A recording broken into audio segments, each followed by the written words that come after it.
nabi maxamed wuxuu inoo sheegay run cadaabka lagu galo iyo been khayr laga helo weligaa ma maqasho run cadaabka lagu galaa jirta runta cadaabka lagu gala waxa weeyaan qof baa war cid kale ka sheegay oluu wax ka sheegay anna waan maqla warkii baan qaado ninkii laga sheegayaanu sheegay waa hebel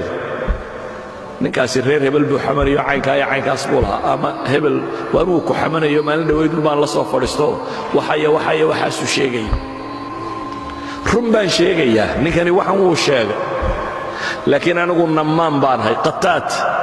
dad isku diraan ahay nabi maxamedna wuxuu leeyahy laa yadkhulu ljannata nammaamun riwaayadda kalena laa yadkhulu ljannata qataatun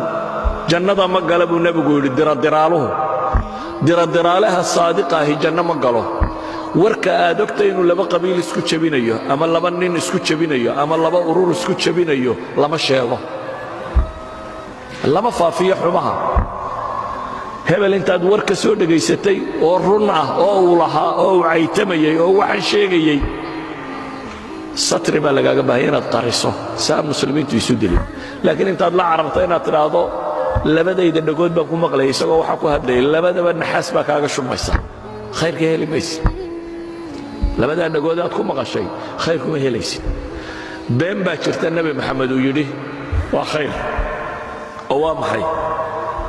laysa alkadaabu aladii yuslixu bayna annaas buu nebigu yidhi beenaale ma aha ka dadka dhexdooda islaaxinaya fayunmi khayran aw yaquulu khayra imaamu nawowi wuxuu leeyahy raxmat ullaahi calayh waaldaahiru xaqiiqati alkadib buu leeyahy culammada badh baa yidhaha waa tawriya iyo tacriid iyo kan imaamu nawowi wuxuu leeyahy waaldaahiru xadiidkan muuqaalkiisa waxaa daahira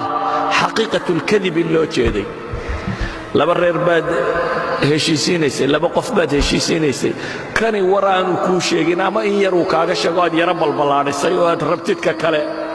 inuu qaato oo uu soo daadego ayaad sheegtay dhibi kuma jirto